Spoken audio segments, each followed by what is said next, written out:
सुप्रभात बच्चों, आप कैसे हैं? सोचती हूँ आप स्वस्थ होंगे। आप सभी का नवीन कक्षा में हार्दिक अभिनंदन। हम सब संस्कृत पढ़ेंगे। संस्कृत में जैसा कि आप जानते हैं 2 पुस्तकें होती हैं। प्रथम पुस्तक गद्यांश और पद्यांश से रिलेटेड होती है और दूसरी पुस्तक व्याकरण से संबंधित होती है। तो हम सब सर्वप्रथम व्याकरण के विषयों का अध्ययन करेंगे, क्योंकि व्याकरण के जो विषय हैं अगर वो स्पष्ट हो जाएंगे तो आपको अभ्यास कार्य करने में कोई भी कठिनाई नहीं होगी।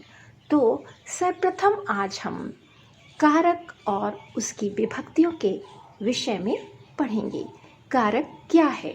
जिन शब्दों का क्रिया के साथ साक्षात संबंध होता है तथा वे क्रिया को बनाने में सहायक होते हैं, उन्हें कारक कहते हैं। जैसे रामः गृहं गच्छति। इस वाक्य में गच्छति क्रिया है, गृहं कर्म है और राम जो है वो कर्ता है। तो जैसा कि वाक्य से स्पष्ट है, इसमें कर्ता है, क्रिया है, कर्म है, तो हम इन्हीं चीज़ों का कारक के अंतर्गत अध्ययन करेंगे। तो आइए हम विस्तार से कारक के विषय में जानते हैं। कारक के 8 भेद हैं। प्रत्येक कारक का अपना अपना चिन्ह है और उनकी विभक्तियाँ भी हैं। प्रकर्ता कारक, प्रथमा विभक्ति चिन्ह ने। कर्म कारक, द्वितीया विभक्ति चिन्ह को। करण कारक, तृतीया विभक्ति चिन्ह से। संप्रदान कारक, चतुर्थी विभक्ति के लिए को। अपादान कारक, पंचमी विभक्ति चिन्ह से, अलग के अर्थ में। संबंध कारक, षष्ठी विभक्ति चिन्ह का की के। अधिकरण कारक, सप्तमी विभक्ति मैं पे पर। संबोधन, संबोधन हे देव और विचिन्ह हे अरे। क्रिया को स्वतंत्र रूप से करने वाला कर्ता कारक कहलाता है। जैसे राम है गृहं गच्छति। वाक्य में गमन क्रिया को करने में स्वतंत्र होने के कारण यहाँ राम है कर्ता कारक है। कर्म कारक, जिस पदार्थ पर क्रिया के व्यापार का फल पड़ता है वह कर्म कारक होता है। कर्म कारक में द्वितीया विभक्ति का प्रयोग होता है। करण कारक, साधन में कारण कारक का प्रयोग होता है। जैसे मैं कलम से लिखता हूँ, अहम कलमेन लिखामि। घोड़ा पैरों से चलता है, अश्वः पादः धावति। यहाँ पर जो लिखने का काम हो रहा है वो कलम से हो रहा है और घोड़ा पैर से चल रहा है, इसलिए यहाँ करण कारक है।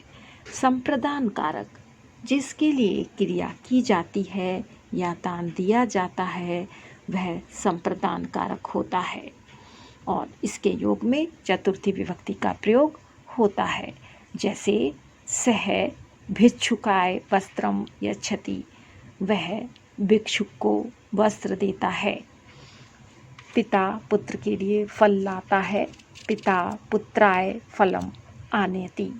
इसमें दान का काम किया जा रहा है और लाने का काम किया जा रहा है, इसलिए इसमें संप्रदान कारक है और चतुर्थी विभक्ति है। अपादान कारक, जिससे कोई वस्तु अलग हो अथवा जिससे भय हो उसमें अपादान कारक होता है।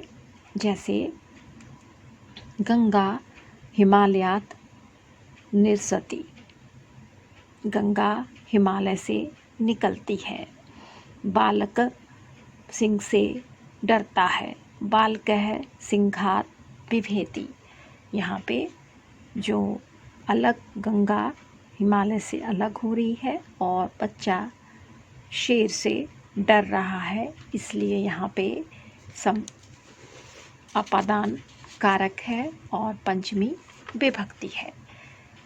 संबंध कारक, एक शब्द का दूसरे शब्द के साथ जो किसी न किसी प्रकार का संबंध प्रकट करे उसे संबंध कारक कहते हैं। जैसे इसके चिन्ह है रा री रे। राम मोहन का भाई है। राम है मोहनस भ्राता अस्ति। यहाँ राम और मोहन दोनों का संबंध है।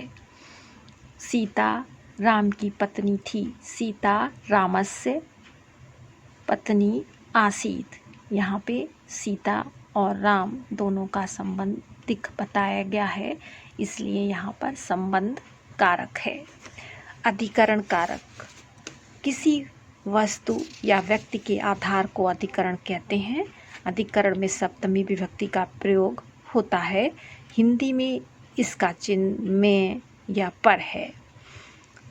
जैसे लोग घरों में रहते हैं। जना गृहेषु वसंती।